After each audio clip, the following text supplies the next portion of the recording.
இது என்னங்க கேள்வி? வெள்ளித்திரை, சின்னத்திரை, மினித்திரை, குட்டித்திரை, வாட்ச் திரை, எதுல வந்தாலும் நான் அங்க இருப்பேன்.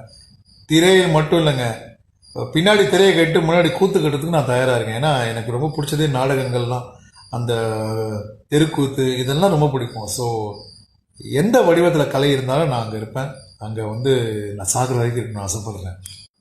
அண்ட் சினிமாவோட எனக்கு வந்து சீரியல்களில் வந்து நிறைய ரீச் கிடைச்சிருக்கு. திடீர்னு எங்க ஒரு இடத்துல நின்றுட்டு இருக்கும்போது வந்து கேட்பாங்க, நீங்க தானே அந்த சீரியல்ல அப்படி நடிச்சது இப்படி நடிச்சது, நீங்க தானே அமர் சிவரகசியத்துல, நீங்க தானே வள்ளியில வந்த டில்லி அப்படிம்பாங்க. அப்படியே ஆச்சரியமா இருக்கும், என்னடா இத்தனை வருஷம் கழிச்சு ஞாபகம் இருக்கேன்னு.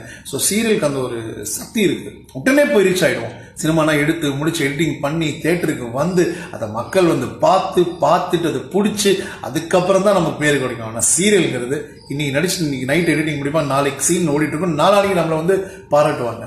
ஸோ அப்படி ஒரு இன்ஸ்டன்ட் எனர்ஜி கொடுக்கக்கூடிய விஷயங்கள் வந்து டிவி சீரியல் இருக்கு. அதை நான் ரொம்ப ரசிக்கிறேன்.